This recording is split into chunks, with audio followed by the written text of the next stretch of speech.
অনেকে হয়তো স্বপ্ন দেখছে যে আমাদের প্রতিপক্ষ বানাতে চাচ্ছে, কিন্তু সেটা সম্ভব না। কারণ বিএনপি 16 বছর যখন রাজপথ কামড়িয়ে শত হাজার হাজার নেতাকর্মী গুম হওয়ার পরও টিকে আছে, আগামী দিনও ইনশাল্লাহ বিএনপি টিকে থাকবে।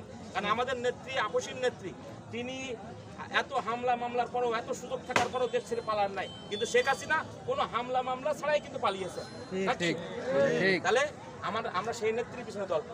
আমাদের নেতা তারেক রহমান, তিনি ক্ষমতার সর্বশিখরে থাকার পরও দুর্নীতির কোনো রকম আঁচ তার গায়ে লাগে নাই, লাগছিল? তাহলে আমরা সেই নেতার দল করি। আমরা কোন নেতার দল করি? আমরা সেই নেতার দল করি যে নেতা এই দেশের স্বাধীনতার ঘোষণা দিয়েছে। শহীদ প্রেসিডেন্ট জিয়া রহমান এদেশের স্বাধীনতার ঘোষণা দিয়েছে। আমরাই স্বাধীনতার পক্ষের শক্তি, এদেশে আমরাই স্বাধীনতার পক্ষের শক্তি। অন্য যারা বলেছে তারা স্বাধীনতাকে বিক্রি করে খেয়েছে, চেতনাকে বিক্রি করে খেয়েছে। যার প্রমাণ আওয়ামী লীগ দিয়ে গেছে যে চেতনা বিক্রি করে কিভাবে খাওয়া যায়। 18 লক্ষ কোটি টাকা এদেশ থেকে পাচার করেছে,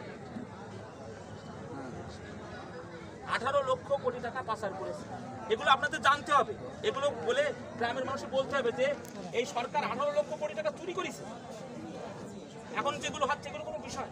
তাই যাই হোক, যেভাবে হচ্ছে আপনারা সবাই শান্ত থাকবেন এবং সবাই মিলেমিশে থাকবেন, সবাই ভালোবাসা দেবেন। কারণ ভালোবাসা দিলে আমরা নিশ্চিত ভালোবাসা পাবো।